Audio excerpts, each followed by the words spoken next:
No one could ever imagine a situation like this. I never thought that a stable job could turn into a life and death battle like this. A few words, some cold gestures, and suddenly I was pushed into a corner, forced to choose between giving up or fighting until the end. What's happening around me is not what I ever imagined, and as the truth slowly unfolds, I realize I'm not just facing a company. I'm up against a system that wants to destroy me, but I won't go down easily. No one could ever imagine that what I thought was a stable job would lead me into such a strange situation. Even now, I still can't understand why things took such a dramatic turn. I used to be a dedicated employee, passionate about my work, always giving my best and never complaining about anything. Everything started when I joined this company 2 years ago, where I was given the junior title, despite the fact that the tasks I handled were demanding and required experience.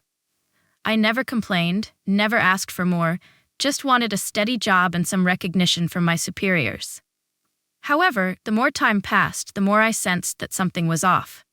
It all began with the impromptu meetings, the cold glances my boss gave me whenever I made a suggestion or solved a problem. At first, I thought it was just a sign of exhaustion, perhaps some personal issues my boss was dealing with.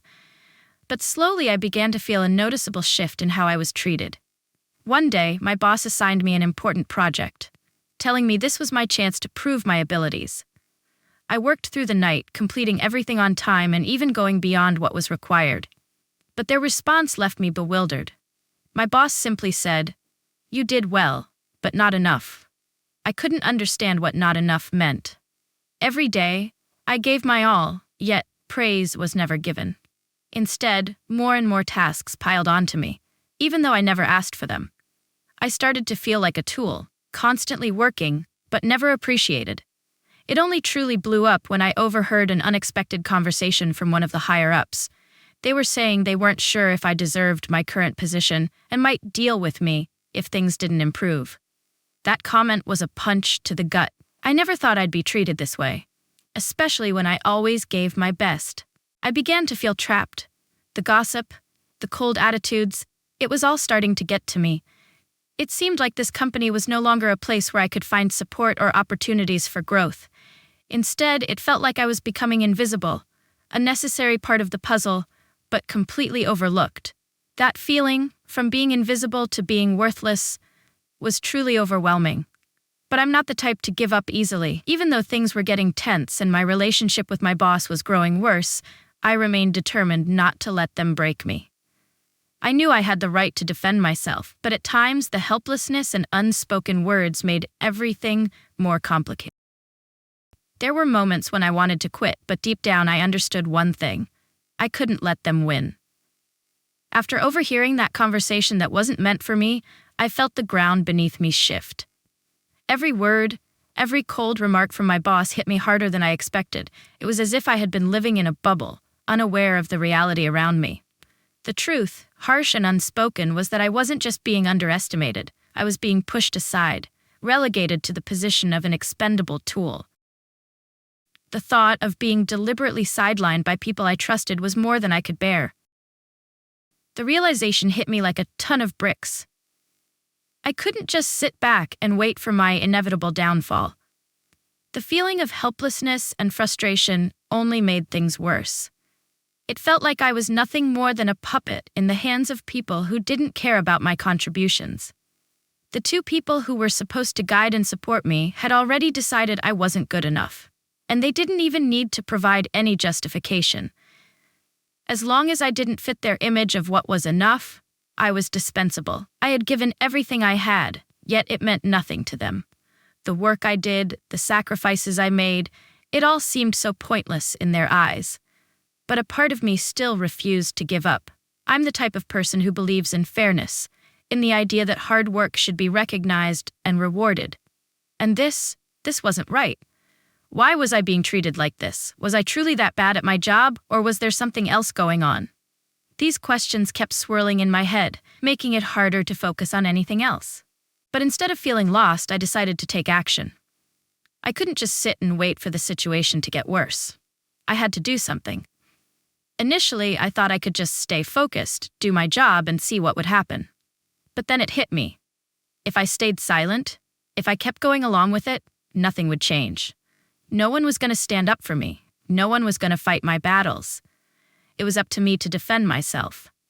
So I started to educate myself about my rights. I dug into my employment contract, learned about the terms of my unlimited contract, and what protection I had if I were unjustly fired. The more I learned, the more I realized that I wasn't helpless. But at the same time, I couldn't ignore the fact that I was stuck in a system that was working against me. The realization was both empowering and terrifying. As the days passed, I noticed the subtle hostility growing. My bosses began assigning me tasks that seemed specifically designed to demoralize me, work that was tedious, unnecessary, and ultimately meaningless. It was their way of pushing me to quit on my own, to make me feel small and unimportant. And it worked. Every day I walked into that office, I felt the weight of their indifference and disdain pressing down on me. But what bothered me the most was their silence. No explanation, no attempt to resolve anything. I was nothing more than a cog in their machine, a necessary evil. I had once been proud of my work, proud of my place in the company, but now I felt invisible, like I didn't matter. That was the worst part. The complete disregard for my value. And yet, despite everything, I refused to give in. I wasn't going to let them break me. I had worked too hard, sacrificed too much to just let them push me out without a fight. I didn't know what would happen next, but I knew one thing for sure. I wasn't going to just sit by and let them win. I reached out to the union, hoping they could help me understand my situation better. I didn't know how this would play out, but I wasn't going to stand by silently any longer. The fight was just beginning. After I contacted the union, I felt like a heavy weight was slowly being lifted off my shoulders. At least now, I wasn't alone. Everything I had been through over the past few weeks suddenly became clearer. I hadn't done anything wrong. I was simply a victim of a power game that those above me wanted to pull me into.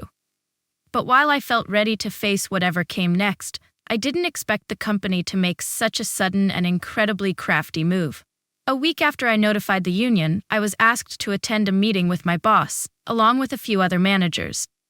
At first, I thought it was just another typical meeting, discussing work, new projects, or future plans. But as soon as I stepped into the room, the atmosphere shifted.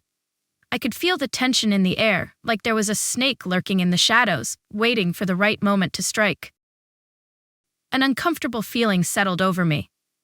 My boss looked at me coldly, with no emotion on his face. The other managers sat silently, as if waiting for a decision, a response from me. The air in the room was thick, almost suffocating.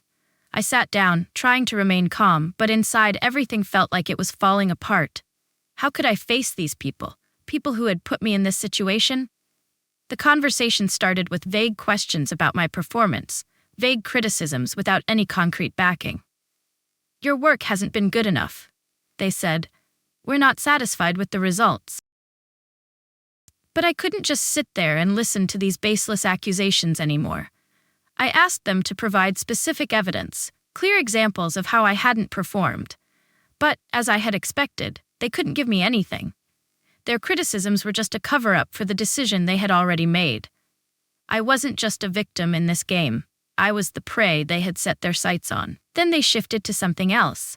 They wanted me to sign an Aufhebungsvertrag, termination agreement, which, according to them, would be the best option for both parties. I didn't understand why I should sign it. If I agreed, I wouldn't have to submit a resignation, and the company wouldn't have to pay severance. That meant I would leave with nothing. Every word they spoke was filled with manipulation. It felt like I was being pushed into a corner, a path with no way back. But I wasn't going to be easily persuaded. The union was supporting me, and I wasn't going to let them deceive me again. Just as I was about to refuse their offer and demand a meeting with the union representative, something unexpected happened. At the crucial moment, the door to the meeting room opened, and the union representative walked in. The entire room fell silent. My boss and the managers were visibly shocked. But I knew I had done the right thing. It felt like a release. They knew they couldn't manipulate me so easily anymore.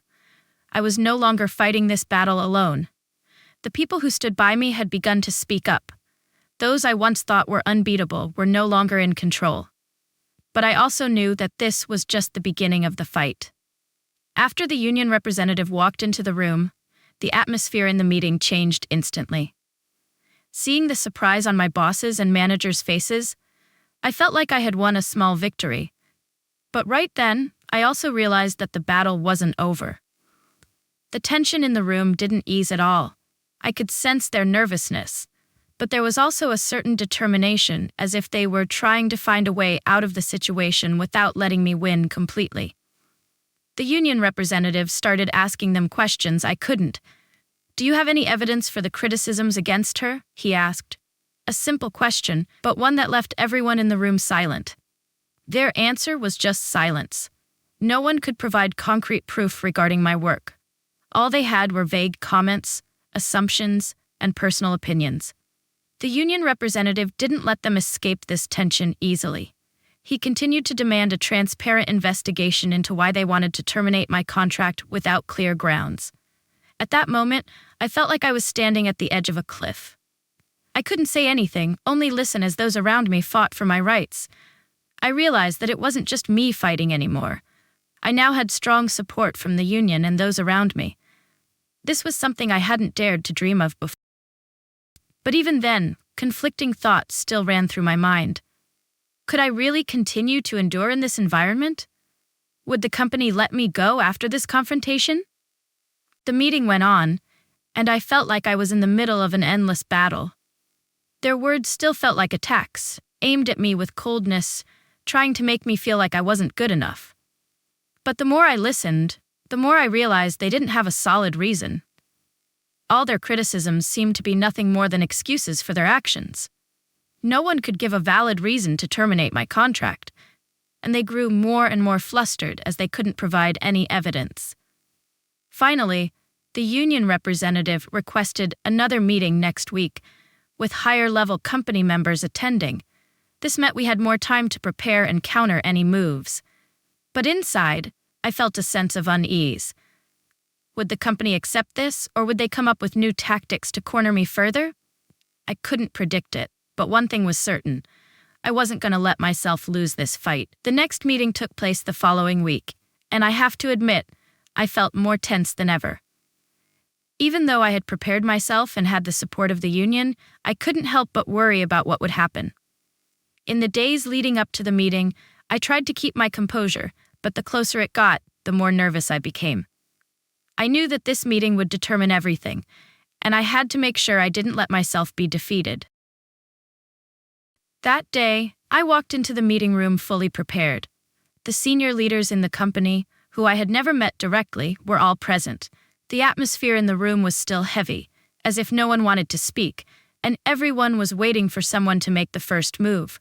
All eyes were on me, and I could feel the tension in every gesture I made. At that moment, I realized something. I wasn't just fighting for justice for myself, but also for the other employees who might be enduring the same treatment I had been facing. The conversation began with the usual questions about my performance, just like the previous meetings. But this time I didn't just listen and stay silent. I had prepared well, and I wasn't going to let them avoid responsibility so easily. "Do you have any evidence to prove that I'm not performing well?" I asked, my voice firm and confident, not shaking like before. They once again had no concrete answers, continuing to offer vague reasons with no real proof. But then something unexpected happened. I felt a shift in the room. One of the senior leaders suddenly spoke up, defending me. He said that all the criticisms against me lacked foundation, and that the company couldn't rely on hearsay or personal feelings to determine an employee's future. His words were like a light shining through the dark picture I had been living in for so long. Even so, things were still far from over. A proposal was made. They wanted me to transfer to another team instead of being fired. At first, I wasn't sure whether I should agree. Could this be another trap to push me into a more difficult situation?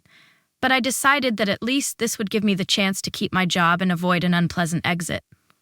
After a few moments of thought, I agreed, and a part of me felt like a burden had been lifted. However, I couldn't shake the lingering doubts.